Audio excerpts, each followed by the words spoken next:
Olá pessoal, tudo bem? Professor Anderson Fumax na área, dando continuidade aqui aos nossos blocos de contabilidade pública. Nós vamos abordar agora a demonstração dos fluxos de caixa, né? Ou seja, uma demonstração que evidencia, né, as entradas e saídas tanto do caixa quanto dos equivalentes de caixa de determinada entidade pública.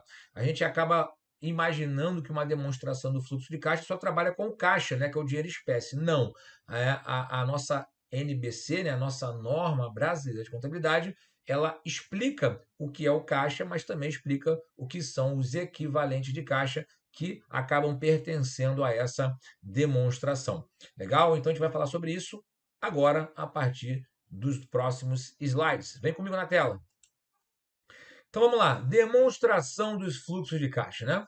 Apresenta as entradas e saídas de caixa e de equivalente de caixa de determinada entidade pública, sendo classificados como fluxos operacionais, de investimentos e de financiamentos. Então, por que o nome demonstração dos fluxos de caixa? Justamente porque eu tenho três grandes atividades que consomem e geram caixa para a entidade: atividade operacional, atividade de investimento e atividade de financiamento.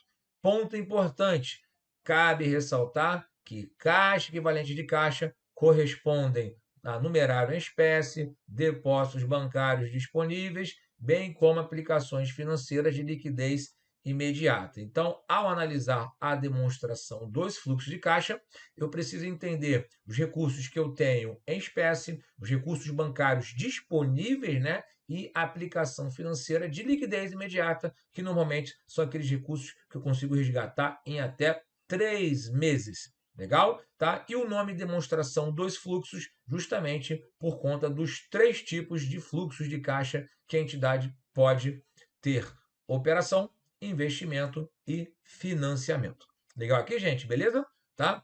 Então, o primeiro passo, que é muito importante, é diferenciar o balanço financeiro da demonstração dos fluxos de caixa.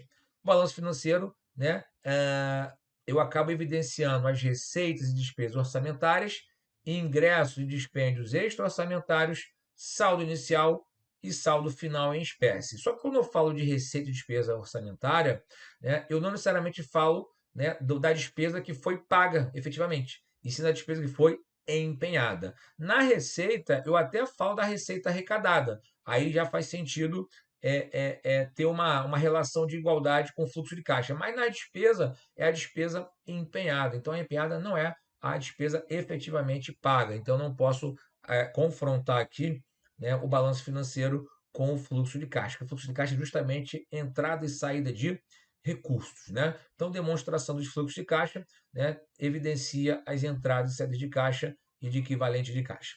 Bacana? Tá? Então, a DFC indicará, né, as fontes de geração dos fluxos de entrada de caixa, né? Vai identificar os itens de consumo de caixa durante o período das demonstrações contábeis e vai identificar o saldo do caixa na data das demonstrações contábeis, tá? E um ponto importante, né? A informação dos fluxos de caixa permite aos usuários avaliar como a entidade do setor público obteve recursos para financiar suas atividades e a maneira como os recursos de caixa foram utilizados. Legal? Beleza? Tá? Então, vamos primeiramente aqui definir e diferenciar, né, as atividades que pertencem ao fluxo de caixa. Atividades operacionais, né, são atividades decorrentes da atividade fim da entidade pública. Por exemplo, receitas arrecadadas provenientes de tributos, né, desembolsos de caixa com despesas de pessoal, por exemplo, não tem relação com a atividade fim. Atividades de investimento normalmente têm relação com aquisição e venda de ativos de longo prazo. Por exemplo, eu recebi caixa proveniente de venda de instrumentos patrimoniais ou adquirir à vista ativos imobilizados, né? Então tem relação com ativos de longo prazo.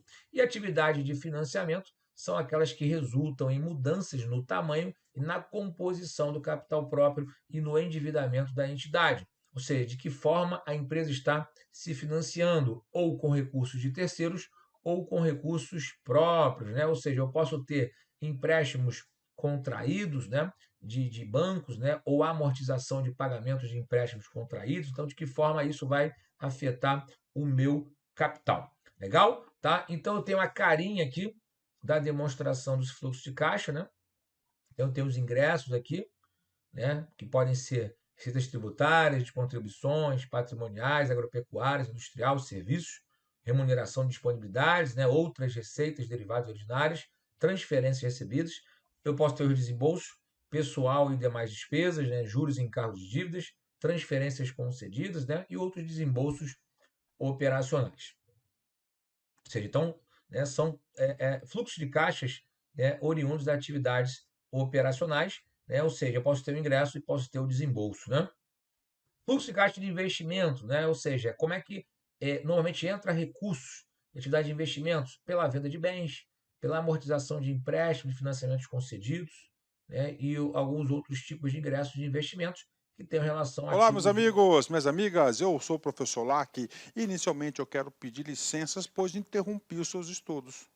Mas essa videoaula é uma videoaula demonstrativa do nosso querido site Lack Concursos, para você conhecer a nossa metodologia, conhecer os nossos mestres, para você se inteirar mais sobre o nosso produto. Eu sou o professor Lack, especialista em concursos públicos, já fui aprovado apenas em 2022 em 9 concursos públicos e estou aqui para te ajudar. Inclusive, um desses concursos que eu fui aprovado foi exatamente esse concurso de fiscal de tributos do município de Poconé, que ocorreu, salvo engano, em maio de 2022.